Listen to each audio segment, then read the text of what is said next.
It's time to get sexy on Secular Sexuality.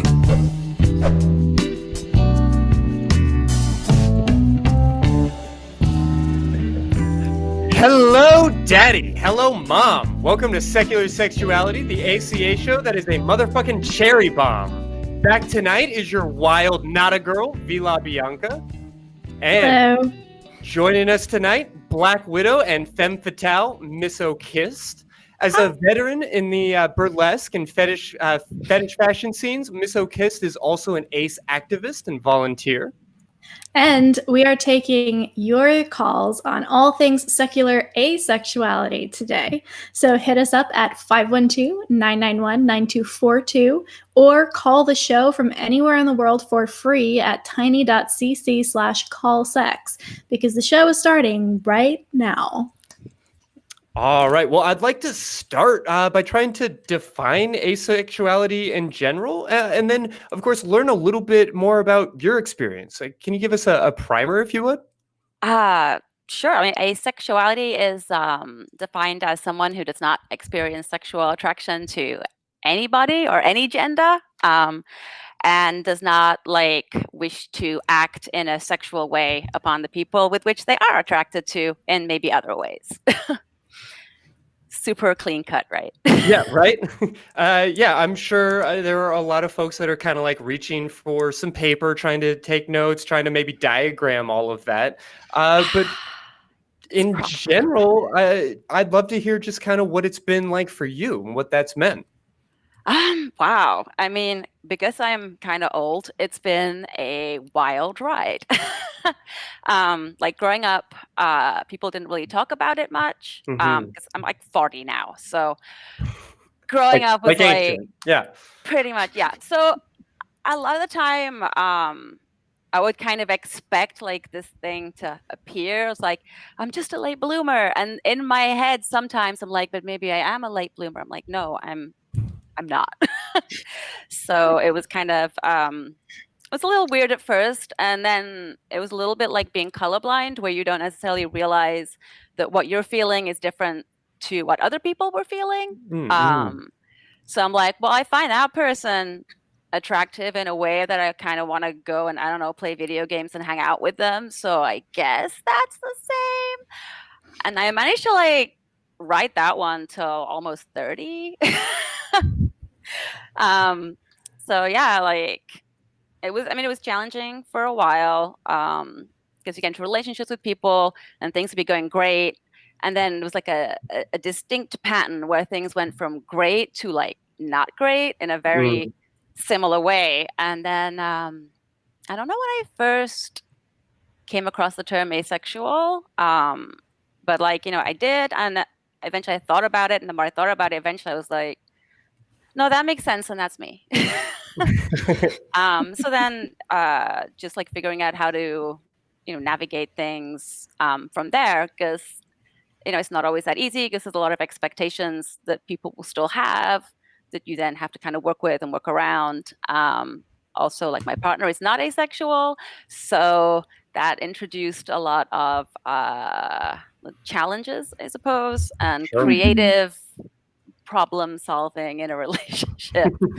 But yeah, so it was kind of weird, essentially growing up kept in the dark or ignorant about my own orientation. And I'm really happy for all the kids growing up today who don't have to go through that.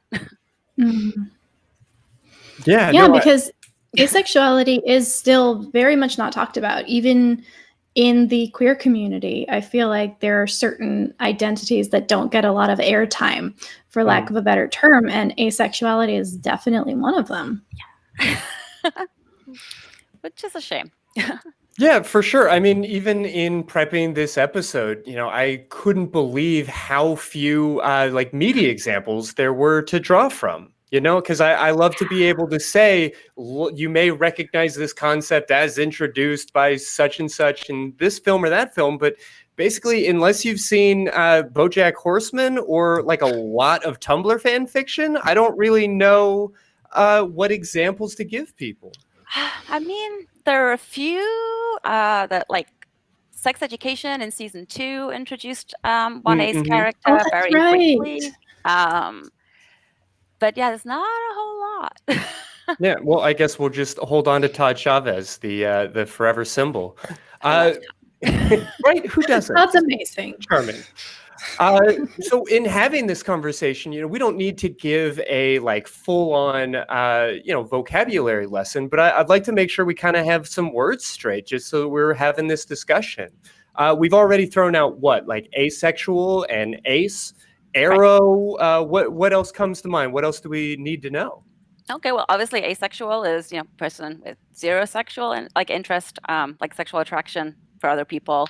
Aromantic is basically the same thing, but for romantic orientations. A lot of people think that because someone's asexual, they wouldn't want a relationship with anybody, which is not true. I mean, it is for some, but for a lot of people, they're still looking for that kind of connection just without the sex. Then we have like the sort of grayer area. If human sexuality is a spectrum, we've got like hypersexual on one side and then asexual on the other side, but then there's like this sort of gray area as you get into like the more asexual kind of identity. So like gray sexual would be someone who occasionally experiences some amount of sexual attraction to other people that they may wish to act on, but to a lesser extent to like most like sexual people, or as we might call them, allosexual people. And then there's like demisexual people who kind of feel like the same way as like asexual people do. There's like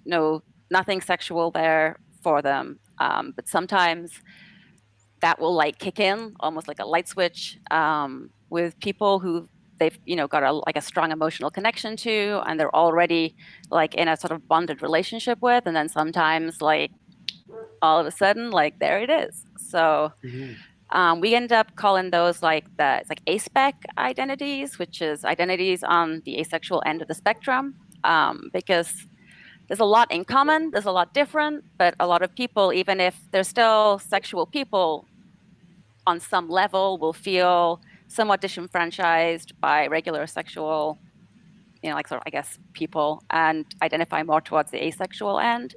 And they kind of make up like the beautiful community that we have. Yeah, so introducing a little ish into your asexual. Right, you got the asexuals and then asexual-ish. Ish, right? Light. Well, I'm glad to hear you kind of busting through a lot of the assumptions or misconceptions that ace folks experience. Let's go ahead and dive into what I think might be the biggest one. You first met this show when you came on and appeared with the Black Widows. You're this incredible burlesque performer. You also work in fetish wear and in kink communities. What gives? Like explain to us, what that looks like, I guess, through your lens, through your eyes. Right. It seems so contradictory. But like I said before, like I grew up not knowing that asexuality was an option. So I spent a lot of time trying to figure out like the sexual side of myself, like trying to feel sexy or trying to make sense of like human sexuality and all of that kind of stuff. And like burlesque has been a really good way for me to use that for myself, for fun and profit. So like I get to like use the things that maybe I like. Study sounds so cold and weird, but that's like the best way I can think of to describe it. And like use it in a creative way, and it gives me a voice in spaces which other people, like ace people, might not usually have, which is kind of great too. The kink stuff, like I've always had like a fascination and a draw to certain parts of kink, like the latex stuff, like shiny textures, high heel shoes, things like that. I found like a lot in common with people in the kink community. Like it's not sexual to me, but like my interest is somewhat stronger than a lot of other people's would be, maybe from like a sensory aspect or an aesthetic aspect, but it's not something that I necessarily look to share with other people. Yeah, which sounds strange, but no, I often talk about therapy as if there are two types of chefs in the world. Some chefs are able to just kind of look at a bunch of ingredients and imagine what it's going to be like in their head. And they're just able to sort of throw things together, whip it up, and it's going to taste great. Maybe they'll add a pinch of this or a dash of that. As opposed to chefs that are going through, like your bakers, that are obsessively looking and measuring at each item of the list and are having to kind of like learn by feel and follow others' instructions until they kind of piece it together.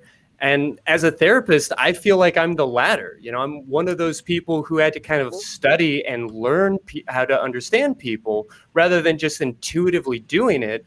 And because of that, I feel a little bit differently equipped to talk to people about it or to complement other people's relationships in that way. Does that resonate at all for you? Yeah, it does a lot, actually. Like, it's actually, people will tell me sometimes like the fetish wear I do, and they're like, it's so different, and I don't know why. And I think because I'm coming at it from a different sort of angle, and I'm looking at it in a different way, like that translates, I think, in a way that's like useful. And I know that when I'm doing like my burlesque shows, I'm not so much worried about like what I'm into.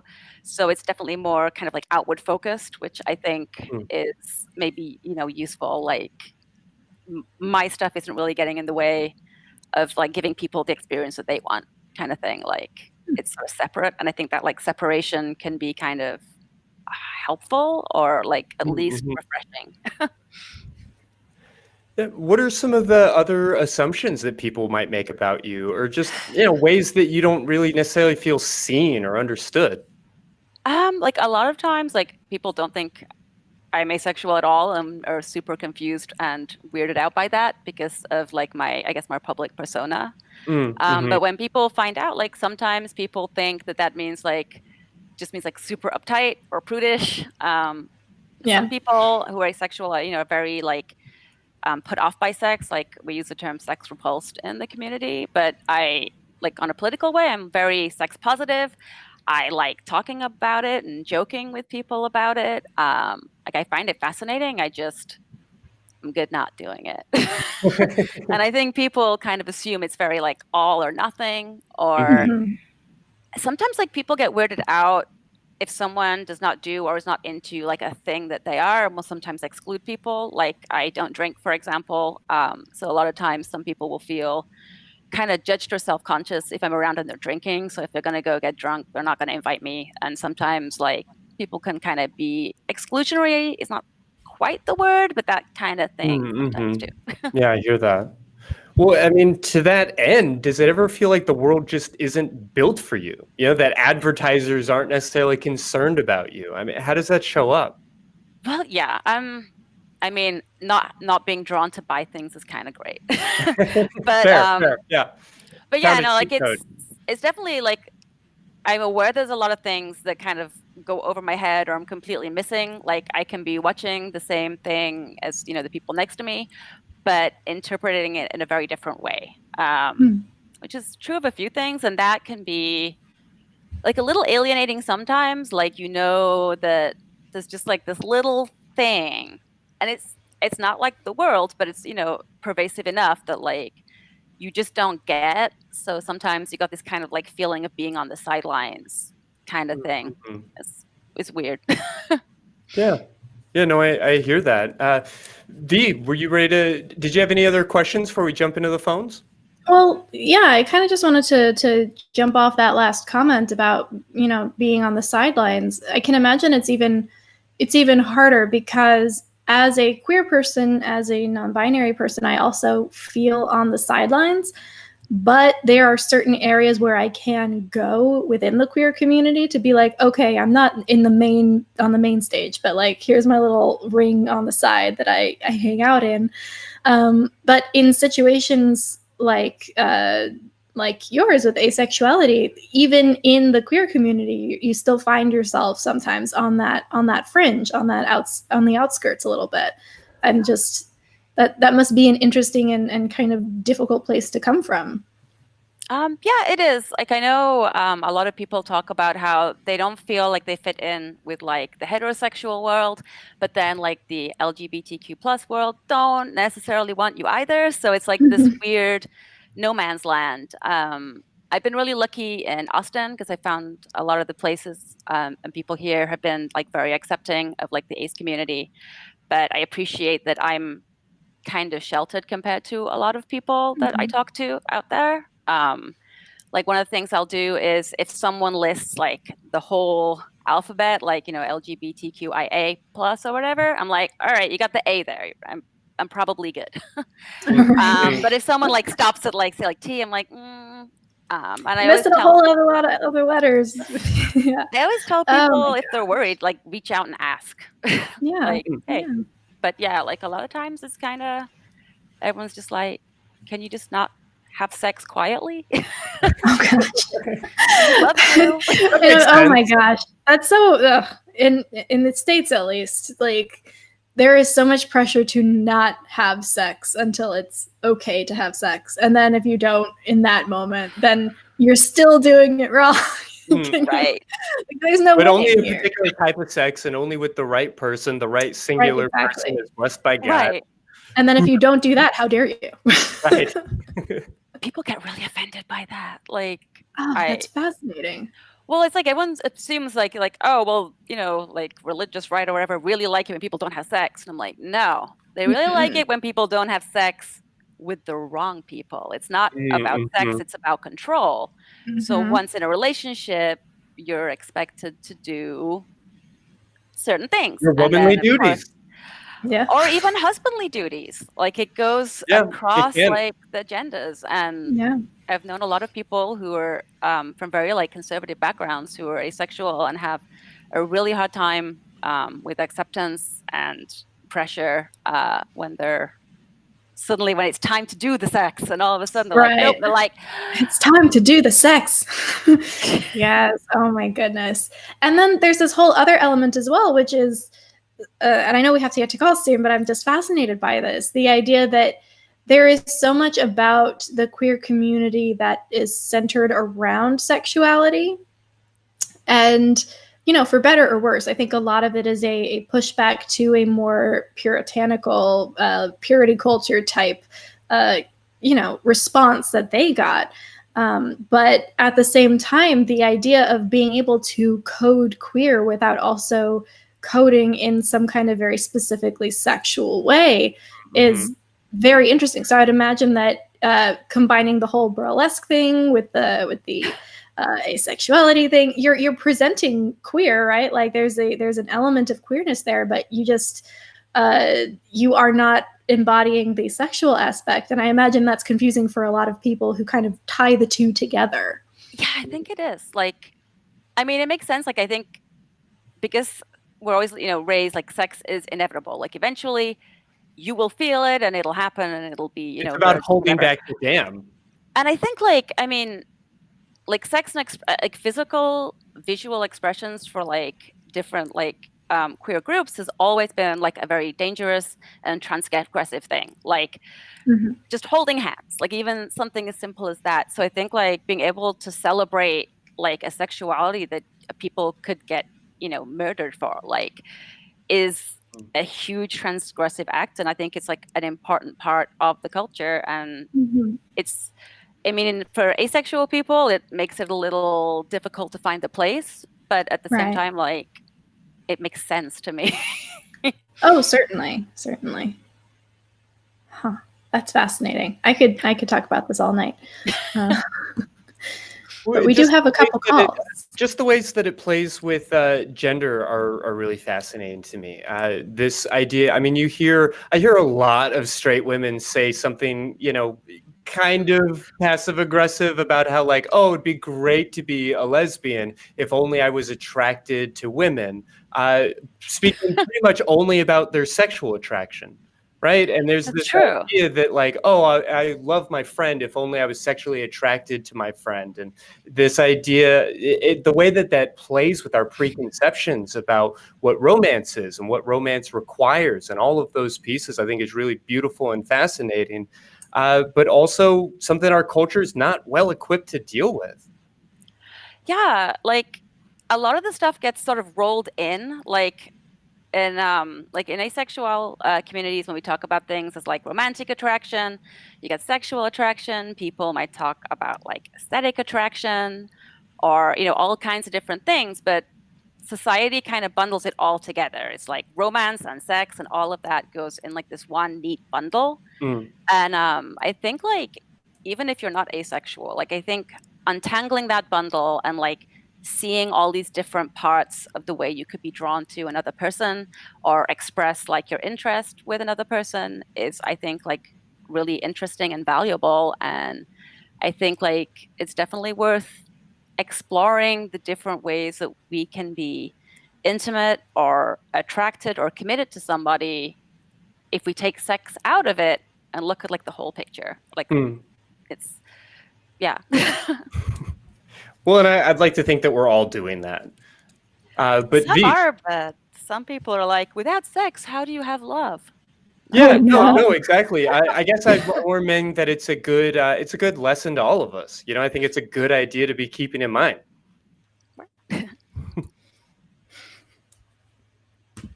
Right. With that, I promise not to interrupt you again, Vi. It's all you. Oh, no, I'm just going to say, do we want to get to some calls? We've got some interesting ones on the line here. Yeah, absolutely. Awesome. Let's talk with Christian in Wisconsin. Hello. How is everyone there? Good to meet everybody. Hello. Good to meet you. What can we help you with today?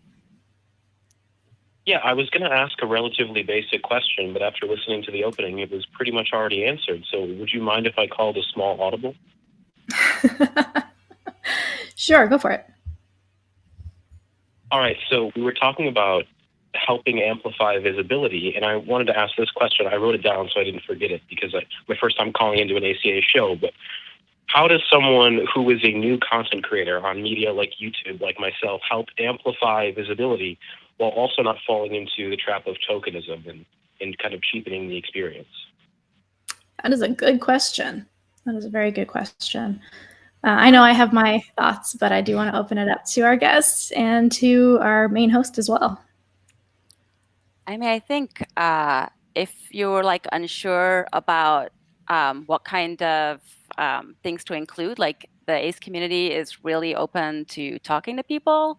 So like getting input from other asexual people is always one way of doing it. And one thing I always really appreciate is people who do good research. Like around Pride Month, everyone magazines will start throwing out their like obligatory asexual like articles where it's kind of like they read like a website and then did a cliff notes. And some people don't notice, but I always kind of notice, and I'm like, well, thank you for reading the asexual dictionary. But like adding some kind of like human element to that, I always think is kind of important, and kind of like exploring how it actually might play out for asexual people rather than just breaking it down into does this, doesn't do that, does this. And I think that's kind of one of the biggest things that I appreciate when people do put the content out there. Yeah, that makes a lot of sense. I'd say in addition to that, I feel like tokenism very often centers around, we need somebody to fill this role and then talk about what I want to talk about and share my viewpoint and, back me up in my thought process. And you see this with all different groups of people. Oh, well, I cited this person and they agree with me. Well, yeah, the reason you cited somebody different than you is because it's the one person you could find who agreed with you. So tokenism a lot of the time is just having a slot to fill and then using them to back your own agenda, even if it, again, like Miss O was talking about, you haven't done the research to see what their perspective might bring to the table. If you want to talk about true representation and really using your platform to raise awareness, having somebody on who is an expert in their own experience to talk about that experience and to maybe shift your position a little bit. or talk about, if you want to talk about an issue that maybe you are interested in, but you are not of the community that you are talking about, having somebody from that community come on and talk about it with you in a way that challenges both you and the audience. So tokenism is more about putting up that facade of diversity while maintaining the message you are comfortable with, whereas diversity and inclusion a lot of the times will test you a little bit and will, push your boundaries maybe a little bit, but it will be more honest and authentic because you're letting the other person speak from their own experience.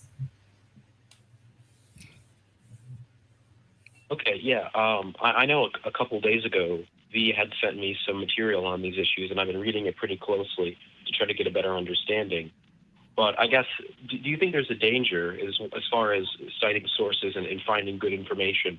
Is there, do you think, a bend to the information on sexuality based on the normative societal cultures that would make, studies and information perhaps lean towards a bias towards fundamentalism, or like the puritanic cultural roots that Vi talked about earlier? Sometimes there is. There's actually a lot of research out there that's been put out on like the asexual community and asexuality in general. Like the last few years, there's a lot of studies going on and things like that. I tend to find like if you're reading like from other sources like articles or whatever, like if there's a person involved in it that you can see, like an interview, that's usually a better sign than if it's just facts. I know a lot of the time it's a bit like the drinking thing again. Like a lot of articles will like to really push the aspect that some asexual people will have sex for whatever reason. And they like to really focus on that because I think it makes people comfortable. They're like, oh, they're not that weird. They have sex too sometimes. Okay, we're okay. And that gets a lot of airtime right now. And it's important to be inclusive of all of the community, but I think it's really important to maybe amplify some of the voices that make people a little more uncomfortable, like the people who are like hardcore no on the sex, like I don't even want to talk about it or watch a movie with it. Like I think like trying to also include those voices is really important because those voices you would think are like a huge part of the community, and they are, but if you look at a lot of the representation, they're the more for some people one, so they tend to get drowned out a bit, and I think that kind of hurts the community sometimes and kind of dilutes it because everyone's like, well, what's the big deal then? And I'm like, well, some people are happy over here, but some people are very much over here. And like I think including those challenging voices is like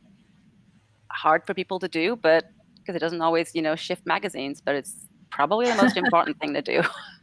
Right. I think the best way to control for that concern about bias from another perspective slipping in is to go directly to the source. Like find interviews with individual people, watch channels where people talk about their experience as a particular type of person. Because if you're looking at it through that secondary lens of, well, I am not this person, I'm going to put on this lens and pretend I understand, or even, honestly try to understand.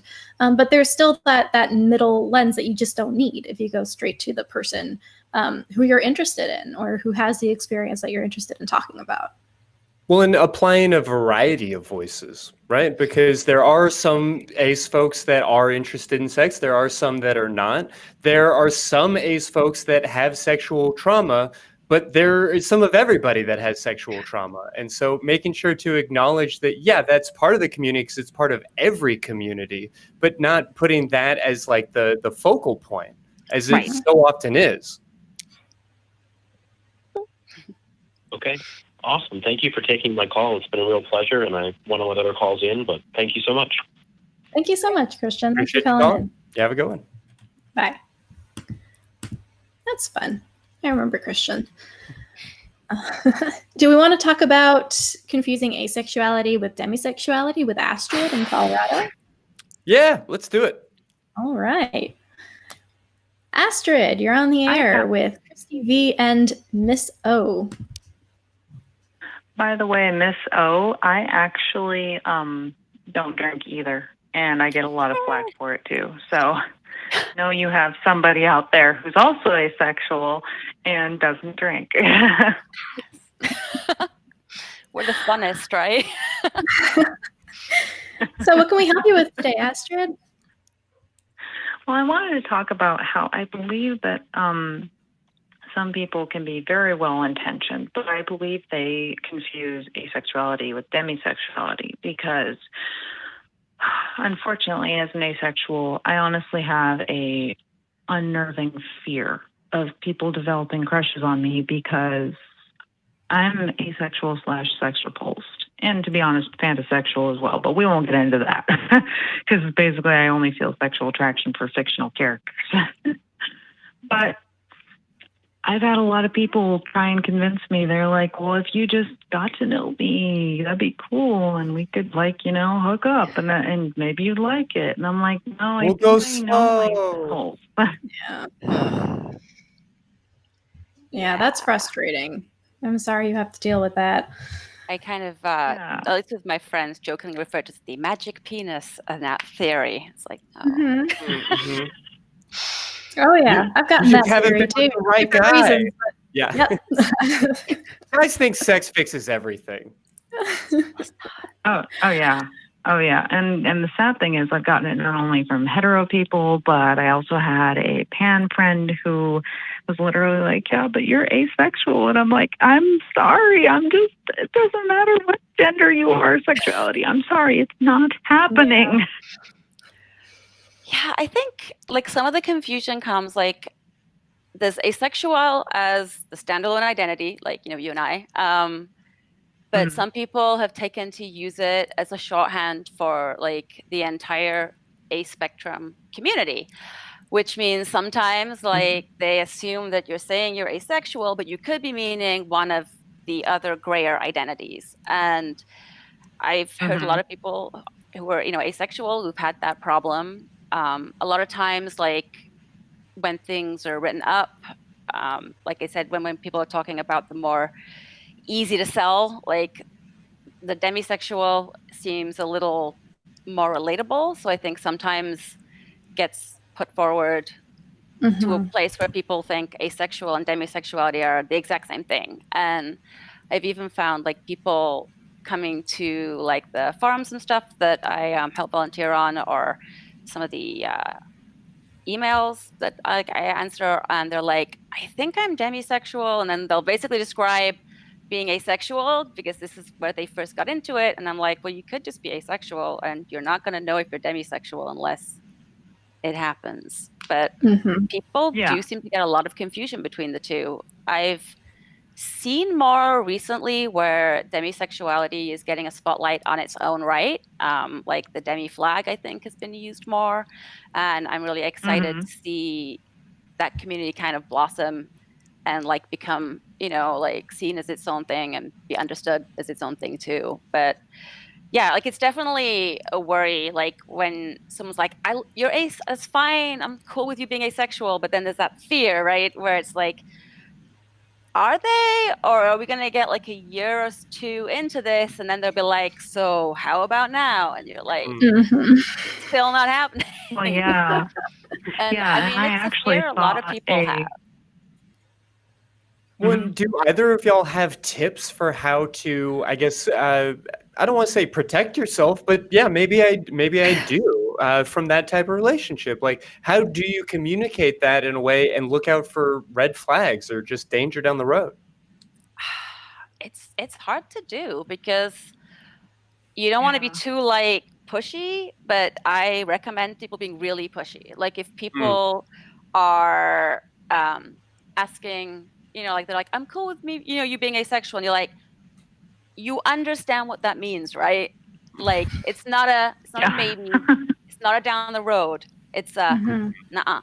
And really getting in, because especially for women, I hate to say it, but you'll change your mind later is so common on so many things. It could be asexuality, it could be kids, it could be career stuff, it could be anything. You can be very clear about what you want and what you're willing to offer, but the idea that they could change is it's a hard thing to like circumvent, and I kind of subscribe to just being really pushy about it.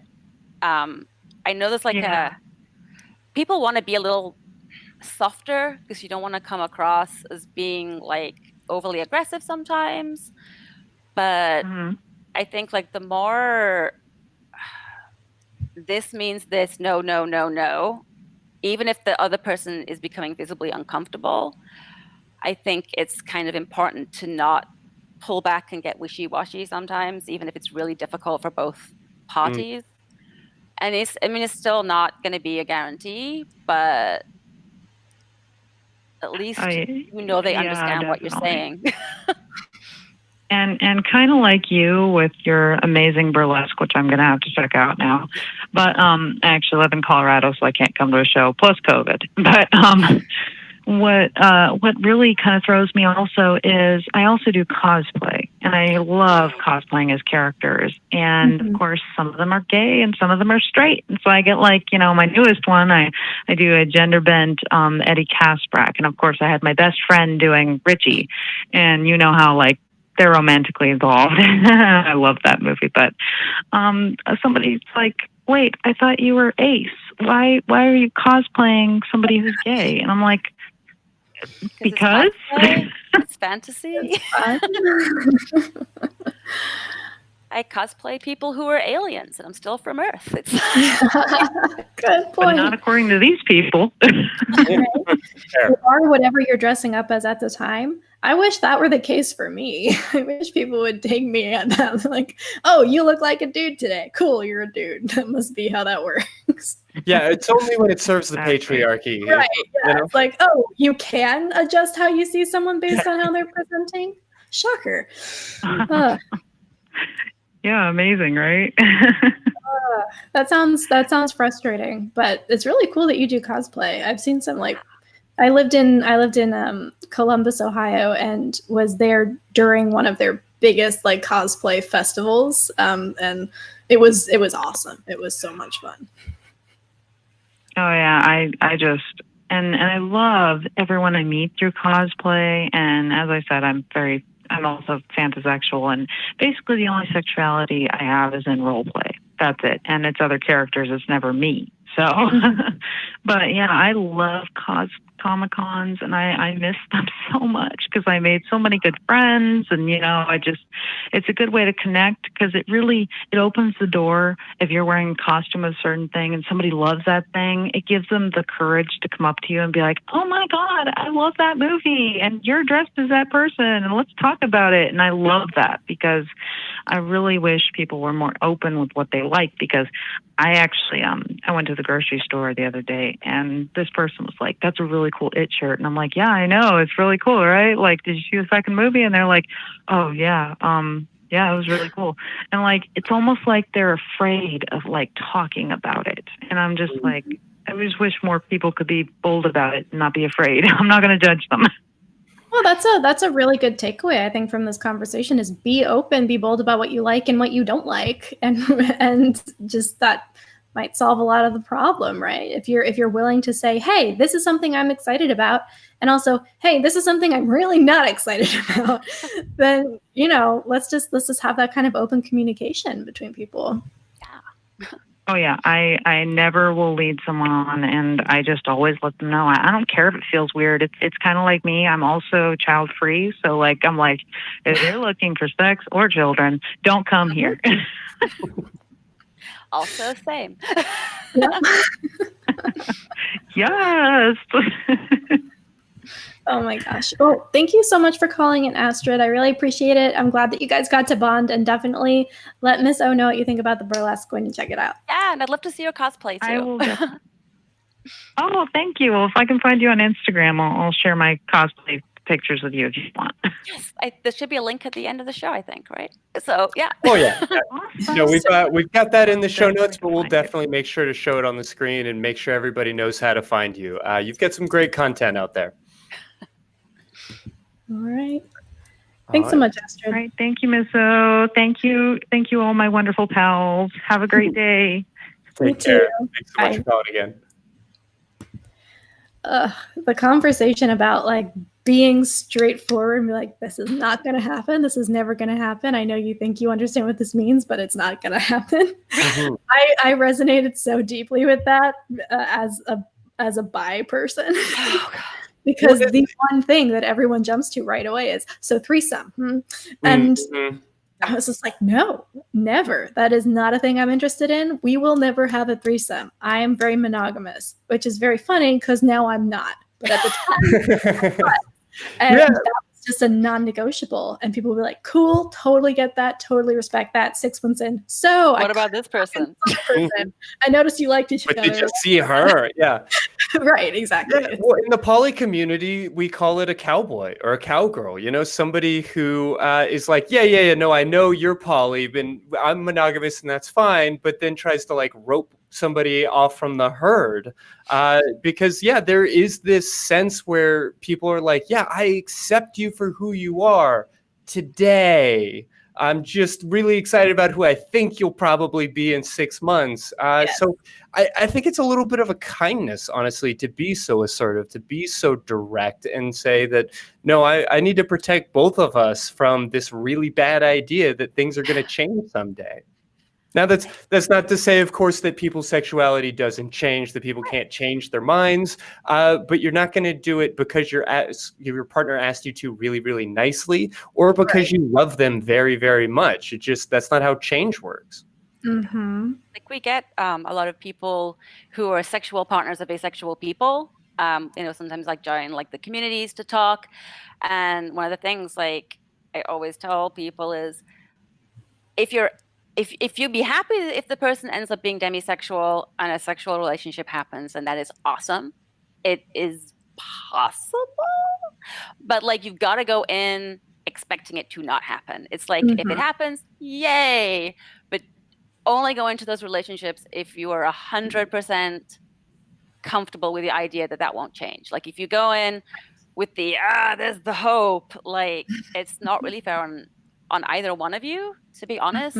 So unless the answer that you're given, on that day is one that you're okay with, don't go in like expecting things to change or hoping things to change. Because even if you hope but don't expect, and that hope's like kept very like front of brain, it can still kind of build into that weird sort of resentment.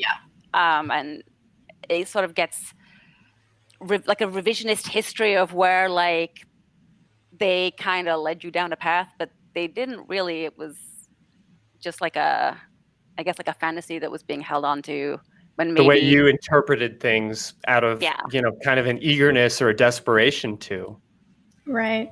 And I know people want to make things work, and that's awesome, but don't necessarily expect people to change. Right.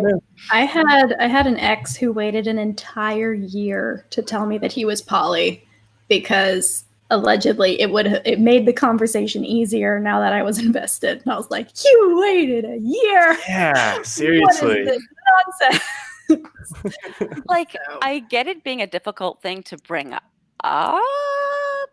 but relationships require some bravery. They require some vulnerability. That doesn't mean you are careless, but you gotta be willing to share these things at some point.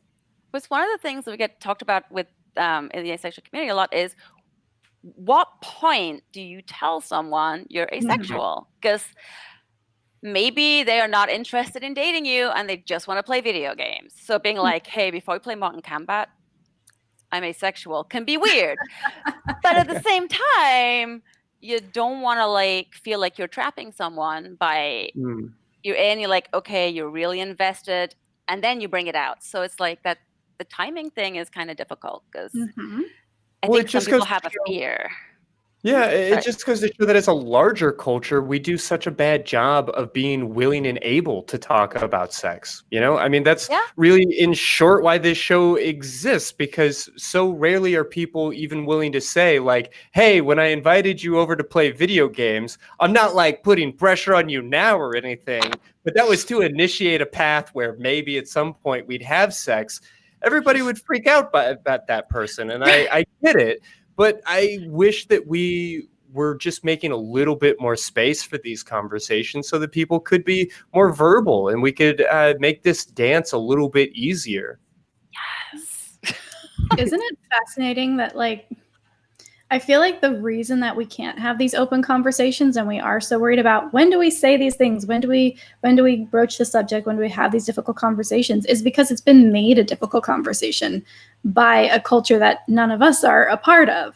And it's this, oh, sex is shameful. It's something that you shouldn't talk about in public. It's never mention it. Like good people don't bring it up first.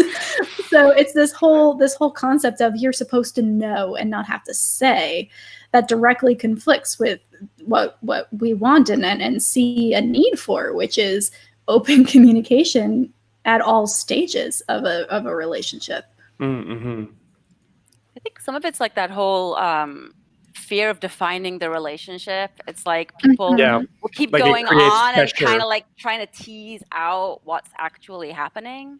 Mm-hmm. And I think that's one of the things that makes it difficult, because it's like, well, if I ask about sex now, am I defining the relationship now? And nobody wants to be the first person. Yeah. Right. No, I mean, my so clients get so annoyed because I'll say DTR just because I know it'll stick in their brain. And after like the first or second date, I was like, okay, did you get some adjectives? Do you know like where they see this going? Do you know where you see it going? You don't have to have that all figured out. But if you're not at least acknowledging it, you're going to get yourself in trouble. Right. I think Well, one of the Oh, no, please. I'd love to hear from you. Oh, say like one of the things with a lot of the asexual stuff is there's a big thing in the community is like you only have to come out to your partner, which is fine.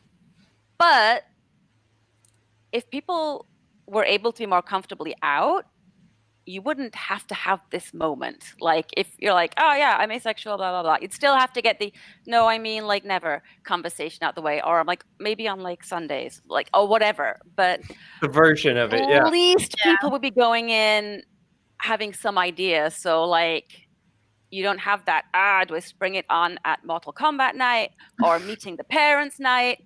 Like at least I think if we can get to a point where people are more comfortable being openly out, and then like maybe a lot of the awkwardness like that way will start to go away. But yeah, like I got a lot of thoughts on that maybe for later though. Well, I keep hearing you kind of mention the ace community, and I really wanted to make sure to highlight that, because as atheists, I think we're all very comfortable with recognizing that a community that's about the null, that's sort of focusing on the lack of something can still matter. Right. Like we don't just get around to talk about how there's still not a God.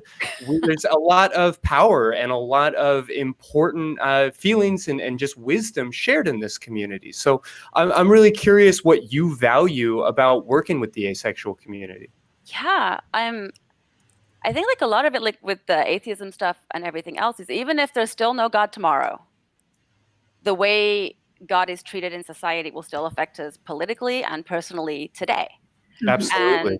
And like with the asexuality stuff, it's really similar. Like there's a lot of people don't know a lot of other asexual people, or per my last point, they just don't know. Because when I came out, I had like a bunch of people who I had no idea were asexual come out to me secretly, including like old friends from high school. So you might know a bunch, you just don't know. But like, where was I going? I did the thing. Oh no. Coming out. Right. So a lot of people think they're completely alone. Like if you're in a Christian community and you're the only person who's like, what if God's not real? Who do you talk to? And it can be a really isolating and difficult position to be in. And when you don't see anybody like yourself or who feels the way you do, it becomes very easy for very negative feelings and thoughts to come in. And I know a very common thing I hear from like people in the ace community is like this feeling of brokenness, like they're somehow like this incomplete human, or they'll never find love, or they'll never find anybody else like them. And it's this like profound isolation. And I think like having a community of people who are on a null at least lets people know that there's nothing wrong with them. Like, you are not broken, you are not alone, you are perfect as you are, and there are literally hundreds and hundreds and millions of thousands of us. We're everywhere. Like, and I think like being able to talk about that, because if I talk to like all of my like very sexual friends about like the ace stuff, like sometimes they're going to get uncomfortable because it bumps up against, you know, feelings of judgment perhaps around their sexuality. So I don't necessarily want to go to them. And if you're like the atheists, you're not going to want to talk to your super Christian friends about like struggles, you know, like dealing with political stuff around there being no God, for example, because they might not understand, they might not be that sympathetic, but it affects you. So having like these communities to talk to and like just like be seen and feel normal. Like I hate using that word, I really do, but sometimes like you've got this weird like outsider feeling of alienation, and having like a community where your voice is the dominant one is an incredibly powerful thing to beating back, like for some people, like years of you know, really difficult struggles that people have been through. And I think that's incredibly important. Like no matter whether it's a 0 or a something, I think those communities like are one of the most important things that we can really build for ourselves. Also, I'd imagine it I know for the whole atheism thing, kind of that comparison there, I know when I talk, even if I do talk with a Christian friend who really cares about me and wants to hear my story and my struggles and my perspective on things, I have to go back to square one every time, right? I have to start over. What is atheism? Okay, I'm going to define it again. And now I'm going to talk about how I came out as an atheist. And then I'm going to talk about, you know, positive claims versus rejection of positive claims and burden of proof and all of these like very... Justify yourself a half dozen times, apologize over and over for things you didn't say.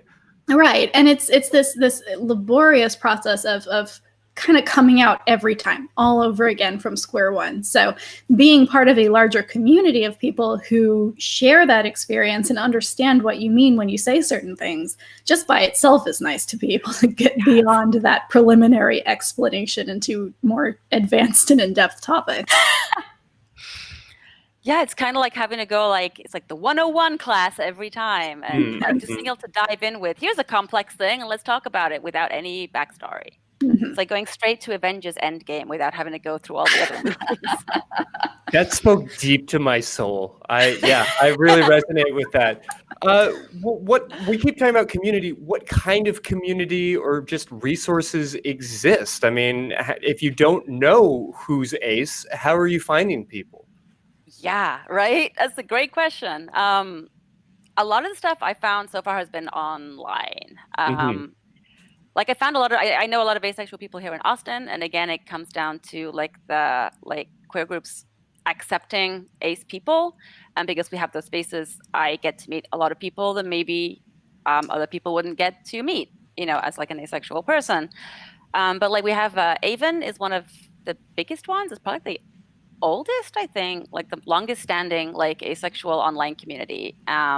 It's got a lot of like resources, you know, for like media and things like that, but there's also a really, really big online community there. It's like remember the old school forums, like the BB code ones?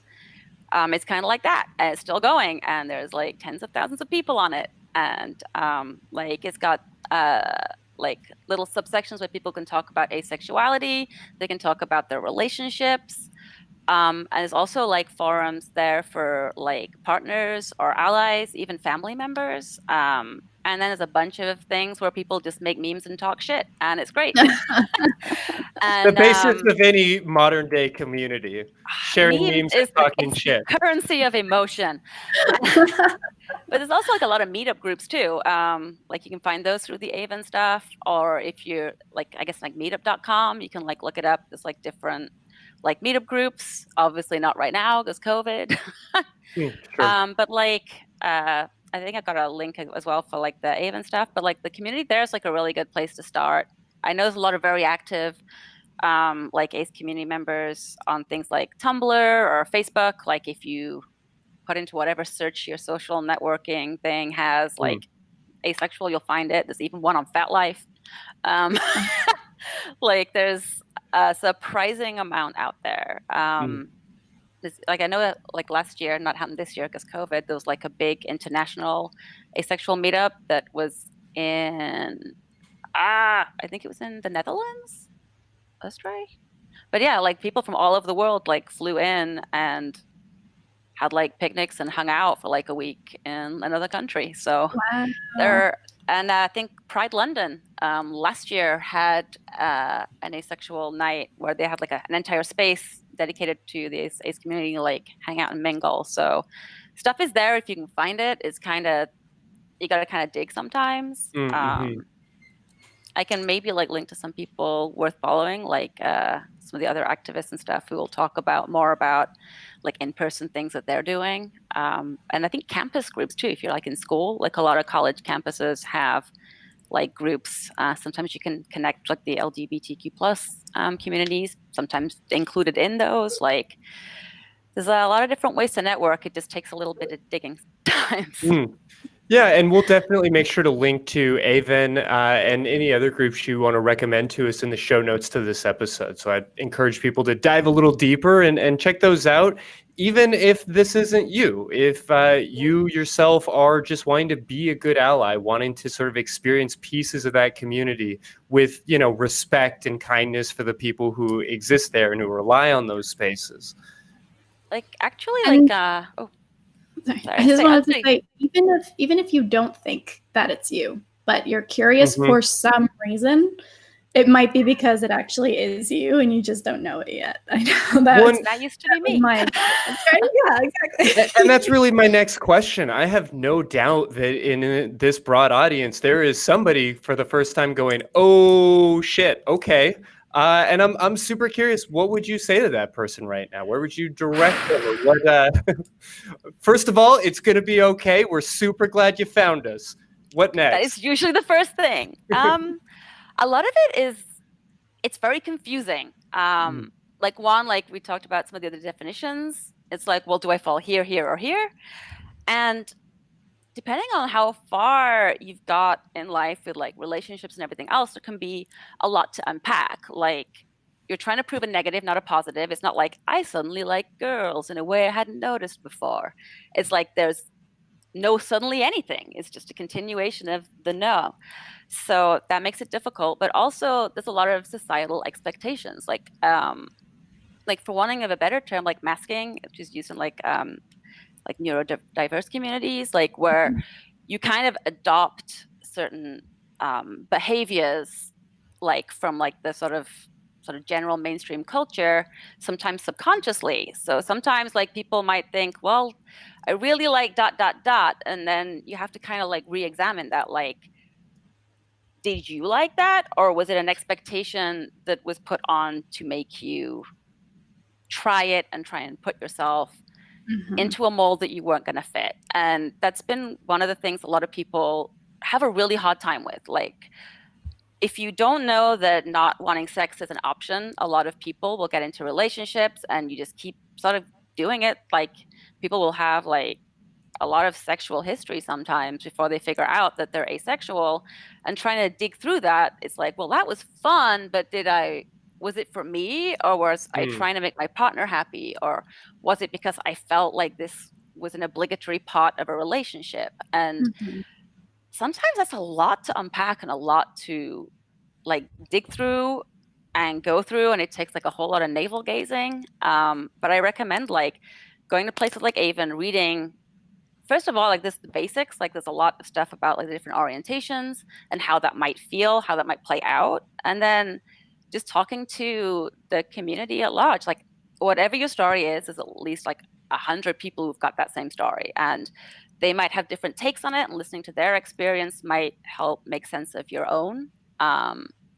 Like there's a lot of not asexual people in the community, and I learned so much from these amazing like allosexual people, because normally people don't want to talk about like sex 101, like explaining how they feel like they would if you were a naive child who knew nothing of the world. But like sometimes that's what you need. Like it took someone really talking about their experience with sexual attraction and what they wanted for me to really, really get that I did not feel the same way at all.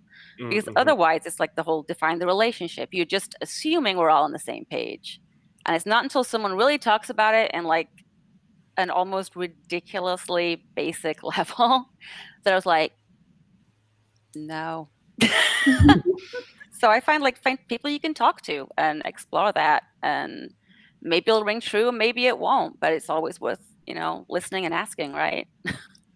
Yeah, you compared it to being colorblind, and that idea of having like Right. a community of other folks to compare notes, even if it is as simple as like, okay, so what color is this fruit? And that's Like, no, different from this fruit, right? That's green. You're like, Yeah. Oh, yeah, it's Yeah, no, I think that's great. Thanks so much. All right. Do we want to take the last call we have on the line? Yeah, absolutely. All right. Let's talk to Jesse in New York. Jesse, hello. Hi. Hi. Can you hear us? Yeah, I didn't really want to change the topic of the show or anything, and I know it's near the end, so I wasn't sure if it was the greatest time to call in, but... No, we'd love to hear from you. We're definitely, whatever secular sexuality kind of topic hits you, let's do it. Yeah. No, I was just calling because I'm trying to gauge when would be a good time. I know it's different for everyone, but I'm trying to have like outsider perspective on whether or not I should attempt to keep trying to mend my relationship with my family at this point, who doesn't really, they're not aboard like me being trans. So like, I don't know if it would be like decent for me to break off the relationship or continue to try at this point. I know it's really, it doesn't feel like it's going anywhere, but like when is enough? And am I not doing myself any favors at this point? Or, is it, I don't know. But anyway, sorry, I'm just rambling. Yeah. No, it's a hard question. It's a big one and it's an important one. So I'm glad you called in. I guess I just want to ask you first, before we jump into what we would do, what do you want? What would make you feel best in the world of just Jesse, not worrying about what anyone else thought or wanted? What do you want? I want to be at peace with things. I would like to mend a relationship with my family, but do I think it's likely at this point? Like, probably not. Things are like not getting better. I've made attempts. Like recently, I went and talked to my mother's pastor / therapist, if you can call him that. And it was an attempt to try to get her to process things better, even though I knew he was going to have a different opinion about things. Like maybe he could break it down easier for her. But just the way the guy was talking, I'm like, all right, this is the guy she's sitting under. Yeah. He's using words like homosexual lobby and like trans lobby and a dreaded trans agenda. Oh my goodness. Yeah, that kind of talk. So I'm like, even if, we left there and he was like, well, you gotta, decide whether or not you want to be in Jesse's life. And it was like, he just filled her head with a lot of stuff too and talked about me possibly going to hell. So it was like, this is going nowhere. Like, I've been trying and trying. And even though I want to mend a relationship, I'm like, am I duping myself at this point? Am I doing more harm than good? Because it brings up a lot of like depression and stuff in me. Yeah. But yeah. I don't know. I want Christy to talk for sure, just because he's the one with the background in kind of this kind of mediation. But I just kind of want to ask, do you think it would be okay to just step back for a while? Like, is this decision that you're making right now certainly doesn't have to be the last one you make in this regard. You could certainly revisit it later, but it sounds like you might need some space. It sounds like you might need a little bit of time to just be yourself by yourself in a community that supports you. And maybe your family needs a little bit of space too, to see what they're missing, to start missing you and want you back. So I don't know. Is there a time component here, or would you feel comfortable maybe taking a break for a couple of months or 6 months or a year, and then kind of revisiting this afterwards?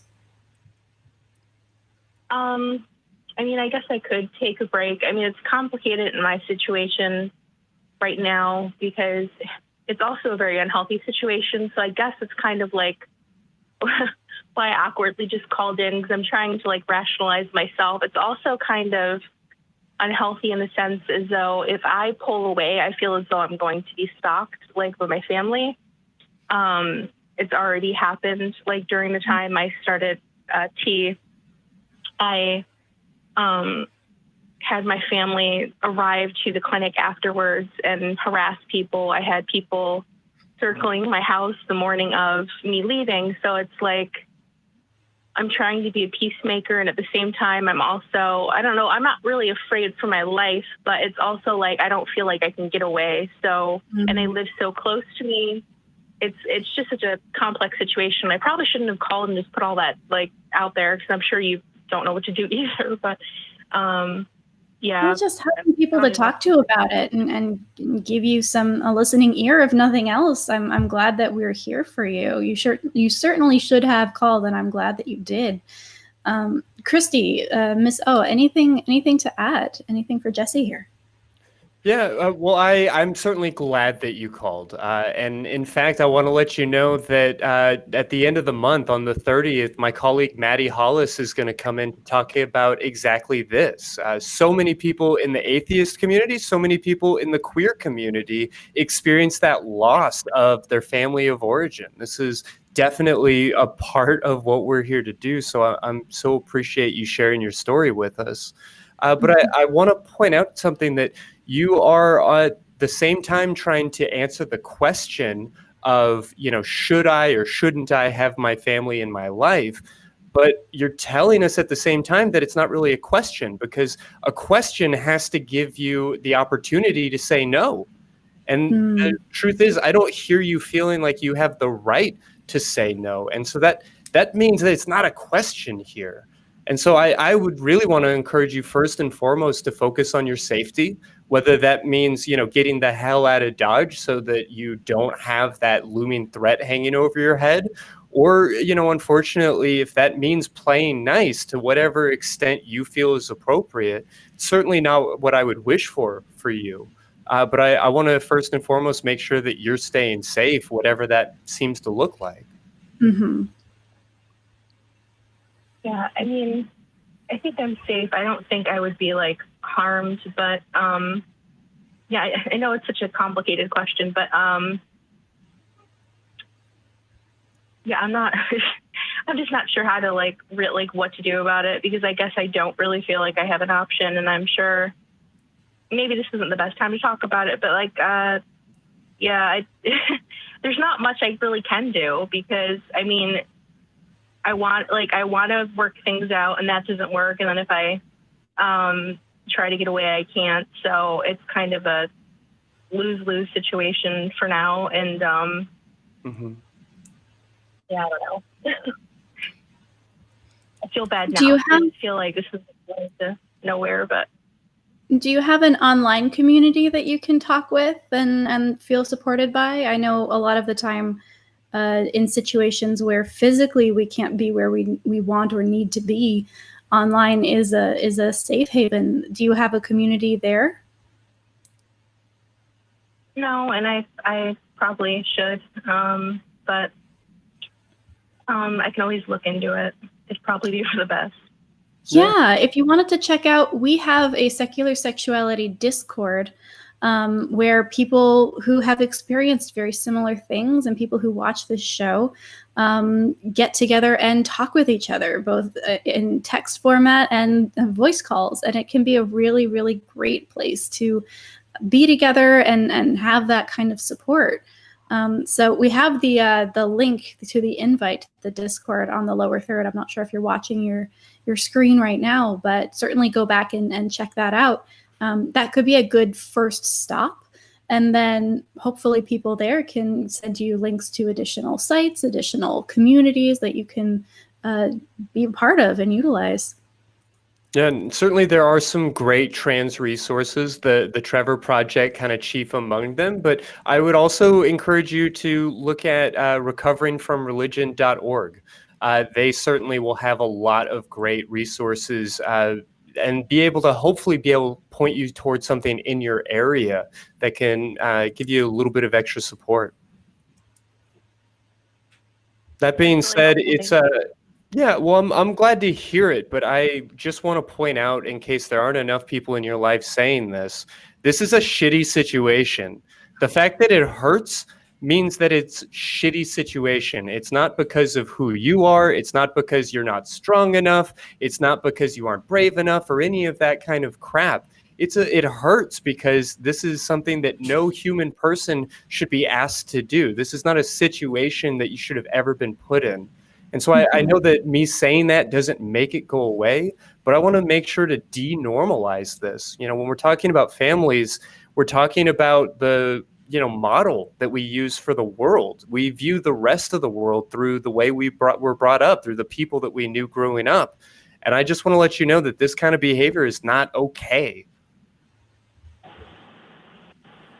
Yeah, and I mean, that's part of the problem, I think, because there's a lot of like guilt and stuff embedded in me, and like a lot of indoctrination. And I mean, I've dealt with that okay lately. Like, I'm better than I used to be with, like, not really falling prey to, like, that stuff. But still, it bothers me. So I feel like instead of like maybe handling things the way I should have, or standing up for myself, I'm kind of an easy target. But yeah, there's a book, I can't remember the author. It's called like Emotional Blackmail, and it talks a lot about, it's mostly about parent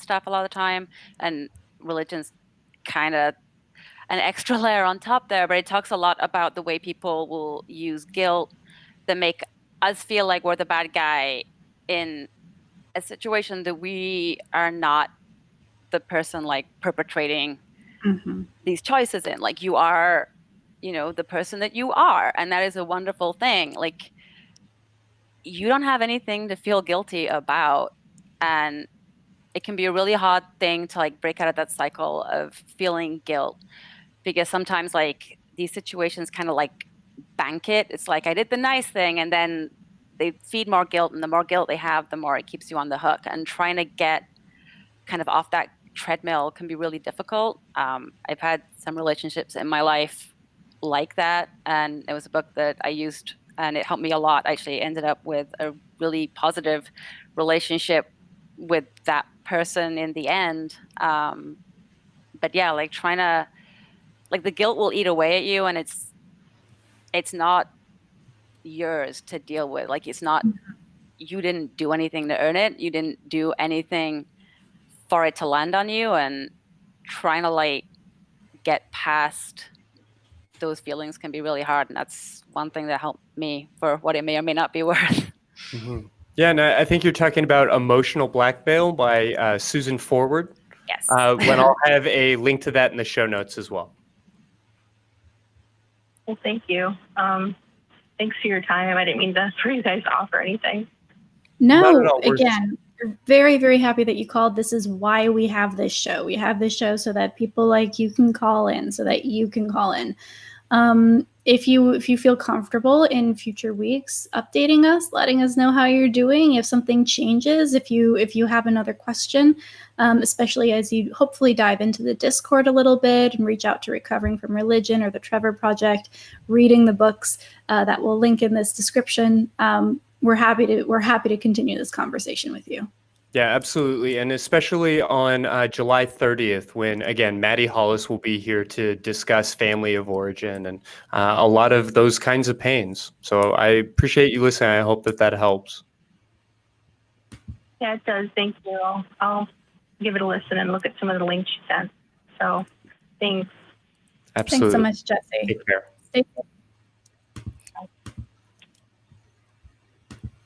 safe.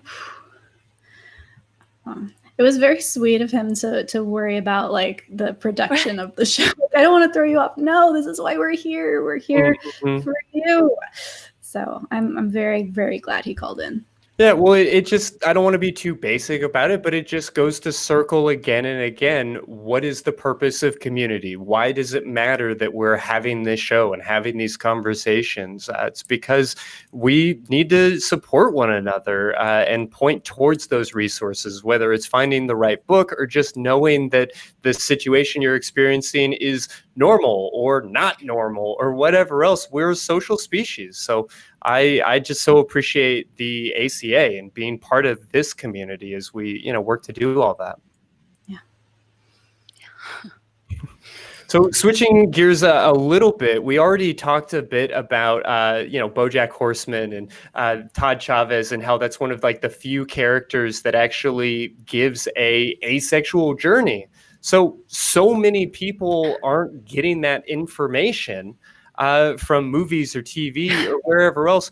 What is just the pat phrase or the few things that you wish non-ace people out there, allosexual people out there knew?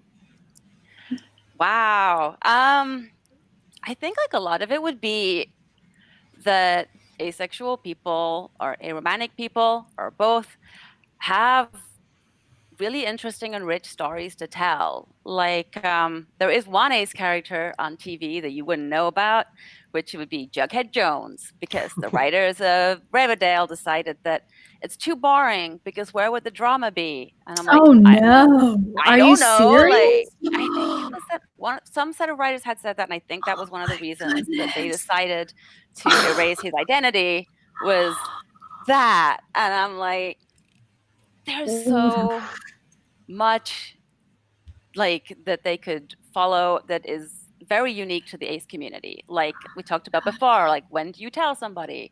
Or what if they suddenly wonder if maybe you're going to change? Like there's a lot to dig in with there. And a lot of the time people think that it means just like very introverted people who are very quiet and very shy. And that is true of a lot of our gorgeous community. And I love my shy introverts. Love them. But it's also not the entirety of the community. Like you can be like a burlesque performer and asexual. You can be, there's people like bodybuilders and asexual. It doesn't matter what, like there's so many different stories. And like actually one I guess medium that did it really well is a game called Outer Worlds by Obsidian, and they have this asexual character, and you get to like kind of talk to her, and she talks about like her past and like this person she falls in love with, and her whole side quest is getting her a date. It's adorable and I love it.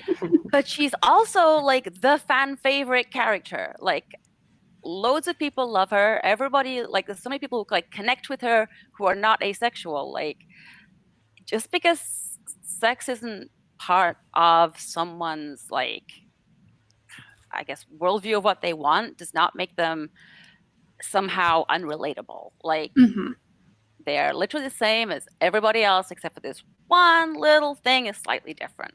And I think like if writers and people would kind of like think about that side of things more, or even like talk to people more. I was watching I'm Not Okay With This, and she ended up like, I'm like, I told my friend, and I'm like, I know she's going to be your team. She's team lesbian. I can tell. But right now, they are writing an exceptionally good asexual character.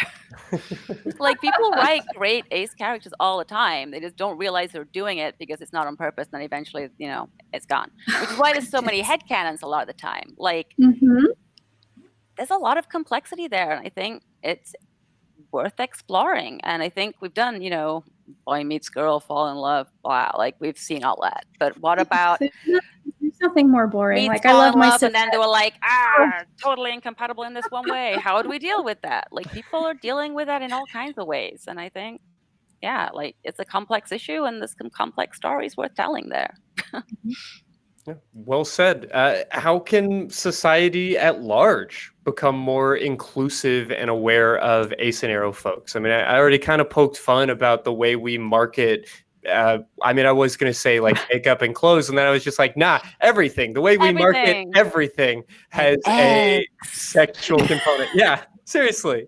Right. But how can we be more accommodating, more inclusive, rather? Maybe get creative. I feel like at this point it's just a crutch. It's like, yeah, of course you're gonna make a sexy woman holding a hamburger. Like that's what they all do. That's expected. It's boring. Do something fun. I think like some of it is just acknowledging that it exists. Like when people are giving, I don't know if people still give the talk. I don't know if parents still do that, but maybe include that there's a chance that this, like the desire for romance, the desire for sex or whatever is not going to kick in. And if it does, it's cool. Like people know that it's not a universal given. And if it doesn't, then they don't have to worry about like, what is wrong with me or anything like that. Like I'd like to see a lot more ace inclusion in things like sex education classes. I've spoken to some kids where it has been there and like, there was a section on asexuality. It was really small and not very good, but it was there. And like just including that or, like if someone, a lot of it's like not a lot of asexual people and in like relationships, even aromantic people can be in like queer platonic relationships. But one thing, a lot of people are, like choose to be alone. Like a lot of people in the community will choose deliberately to not partner up. And one of the things that comes up a lot is everyone's friends will like, maybe they'll get married or they'll couple up and then they kind of drop their single friends. And I think like, or it's like, it's couples night, so we're not going to invite Frank because Frank lives by himself. And I'm like, Frank probably still would like to socialize with you. Maybe Frank does not want to go to couples night, but if you ask him, you'll know. And I think like being more inclusive of single friends is something that I think would be really important for a lot, especially like the older ones, but even for like the teenagers, like when it's like the super hormone rush part of life, like for asexual teenagers, even if they want a relationship, that gets really challenging. And I think a lot of time, like people sometimes get like left out of things. And I think like trying to make an effort to include people, find out their tolerances. Like some people are cool with really dirty jokes, some people are not. Like kind of find ways and like, like that the environment can be more supportive of like, like the asexual or aromantic friend. Like if someone's in the group and we're talking about like sex all night, maybe make a point to talk about like cosplay or something else, like, things like that. And just acknowledging it exists. Like, I was watching, I think it was like Big Mouth one time, and there was like a song about all the different sexualities. And my fellow was just like, I'm asexual, that's there too. And I was like, oh, and like it was so little and stupid, but for me it meant the world because, people don't really include us. So when someone's like in a positive light or just even mentions it exists, it is freakishly meaningful. And that's probably very sad at this point because it's 2020. We should not be that like stopped for recognition. Like I know personally when I saw the episode of Bojack Horseman when like Todd came out, I bawled my eyes out because I mean I had almost made it 40 years on this planet before any character on the screen had ever put into words anything that I felt ever. And like that's a long time to be circling the sun before that happens. And I think like even just the tiniest little thing means so much. Like on the Avon forums, there's a thing called World Watch where people will link to all the articles that come out around asexuality. And one of them is called Small Mentions. And it could just be as little as this character used this word in an episode once. And everyone's like, ah! Like, oh, wow. Just acknowledging little it pearls exists. you can find. Yeah. I know, right? It's so sad. Like, it became kind of like I guess like asexual drinking game. I don't drink, but whatever, where someone had a thread for like characters who are asexual. And someone was like, how many pages do we get of just Todd? 11. The answer is 11, by the way. Sounds about right. Todd, but like, that's but it's not enough. No, we need Jackhead too. Looking at you, Riverdale, CW. CW, man, they dropped the ball on a lot of stuff. Well, I mean, it's kind of trashy TV. So my friend Julie's ace and loves the show. She's like, the show is kind of terrible. Maybe it's not really a loss. And I'm like, but I'm still so angry. Oh my gosh.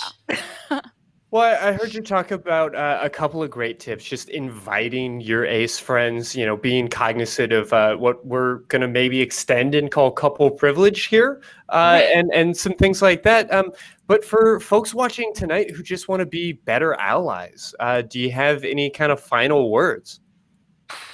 Honestly, just listen. If someone comes out to you, don't treat it like it's not a big deal. Because a lot of kids come out, like they're sitting on this for like years, and they're like, finally tell someone. And someone's like, oh, well, why did you tell me that then? And it's a really big deal for them. It's if somebody shares this part of themselves, it means that they trust you. And if you're one of the only people they've told, that means it was a really, really big deal for them to do that. And I think when it gets downplayed, it's just like, just you can not have sex without telling me about it, dude. Like, it's fine. Some people might want that, but if someone is going to the effort to tell you, like, celebrate them and recognize them. Because I think a lot of the time, and I see this a lot in the like LGBTQ plus community, it's just like why though? Like, and I think what's there to talk about? I mean, how there still isn't a God, how they still don't want to have sex. Like, there's a lot of things tied up with that. And I don't think a lot of people know that. And I think like listening and being excited for people, and even if you don't necessarily know why it's a big deal, appreciating that it is. Yes. It's a very big deal for people. And whilst it might not be a big deal for you, like, there are a lot of people out there who are very hateful, not terribly great people. And, the friend in your life has probably seen some of them. Or even if you don't know any asexual people, you totally do, by the way. You just probably don't know it, but you absolutely have at least one ace friend. I'm telling you, like, you've got at least one. Even if you live in the mountains with nobody, someone. So just occasionally acknowledging it exists and being excited for it. Your closeted ace friend will probably go home and like cry for joy in the bathroom or something. I don't know, but like just realizing it's there and realizing it's sometimes hard and recognizing that is huge. And if people start giving someone why are you single at work? Oh, we'll hook you up with someone. It's fine. You're going to love this person. And they're always like, I'm good. Like, maybe like, hey, lay off. We're going to go back to Frank now. Frank doesn't want it. Like, leave Frank alone. Yeah, he's not a crazy lady because he doesn't want to date. Like, it's right. We don't need to be throwing around these terms of old maid and spinster, and I mean, most of which are heavily gendered. But even in sort of like a jokey, like, oh, you're not an old maid. We just don't need to be defining people in these ways. It's also, I think, for like the asexual dudes, like, there is so much extra shit like goes with that. Like, someone was talking about like, there's so many asexual women, but so few guys. And I'm like, it is really, really hard to be an asexual guy. And it's very rare that I'm like, as a woman going, oh, let's talk about the men. But like, for real, it is hard. And there's a lot of stuff is tied up to like that kind of like masculine machismo. And even in like gay culture, like sex is very important part of it. So giving space for dudes to be non-sexual, but that is like an even bigger conversation. Oh, that's an entire episode right there. Like, that is going to be so important. I feel like I volunteer doing like email answering for Avon, and it's like an anonymous one. People sending questions. Not everybody wants to open themselves up to a public forum, so they might email. And some of the questions from the guys are really hard. Like, I think just giving space for people to not be interested in sex And if someone you know isn't dating or they're a virgin, which is a completely made up concept anyway, leave it alone. And maybe let's just retire virgin jokes. Yes, please. Yeah, fair to say. Because it serves nobody. Oh my goodness. Well, I definitely appreciate you kind of walking us through. And you're right. Like, there is so much more to be said about the way our culture and society deals with sex, and the lack thereof is a huge piece of that. I'd love to have you back to kind of dive more into some of those pieces. Not to mention the fact that we've barely even talked about burlesque and fetish wear and all these other crazy things. So I'm so glad that we were able to have you here tonight. I'm so excited to be able to be here all remotely. Like, Yeah, right? Like, thank you for giving me a space to talk about this and like actually entertaining like, you know, these issues and you know, taking it seriously and listening. Like, it's sad that it's this huge, but it is. Yeah, no question. Well, I also need to make sure to thank our incredible crew for putting this together, even though they're not able to be together. That's all their pretty faces as we continue to keep our distance. Actually, one other point with the distance thing. No, please hit it. Also, reach out to your single friends who live alone. Yeah. I know people who've literally only had a dog for company for months now. So just yeah. Keep in touch with Even if folks often crave human touch, you know, it's something we get into, but being isolated in that way, even if you choose to be single, even if you are aromantic or asexual and you like to be isolated in these different ways, not a lot of people want to be isolated in these ways. And we're all different. We're all coping with this thing in some different ways. Yeah. And if you're interested in continuing this conversation or the conversations we will have in future episodes, make sure to check us out on Twitter at Secular Sex. Or if you want to contribute to the conversation, feel free to email us at sex@atheist-community.org with your questions, or call us on our very, very popular hotline, 512-666-0ASK. And we usually have mailbag episodes once a month-ish, where we'll take all of the voicemails, all of the emails that we get from people who would prefer not to call in live, and answer them on air. So if you'd like to be part of that, definitely feel free to reach out. Yep, please do. And thank you so much for being here tonight. Can we get Miss O's placard up with all of her lovely links? Yeah, make sure to check out some of the links we have in the show notes, but of course find Miss O out online. For our podcast folks, she's out there as Miss O Kissed on most every platform you can be looking at, yeah? Yeah, I need to get a Twitter at some point. And Twitter's also, cool. You don't, it's fine. Didn't they If close anyone- that We yesterday? totally do. Was that- All right, this is that going to what be they where decided? Christy and I disagree very vehemently.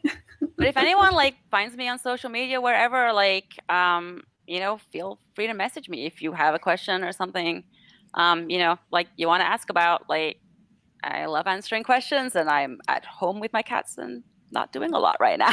So.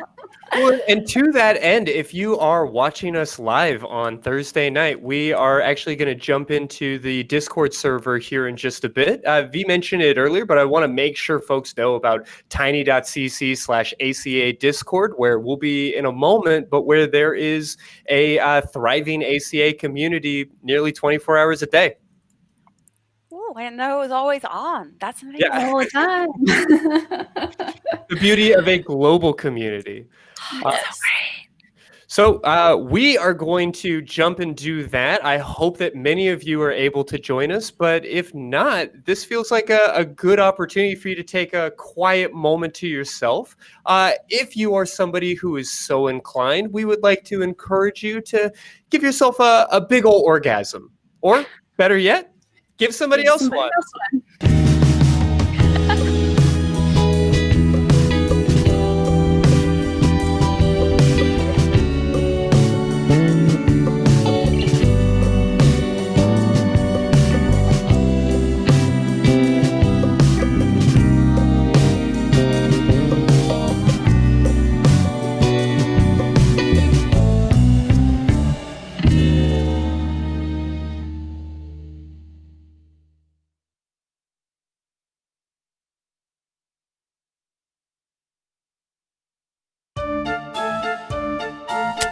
What are we doing, man?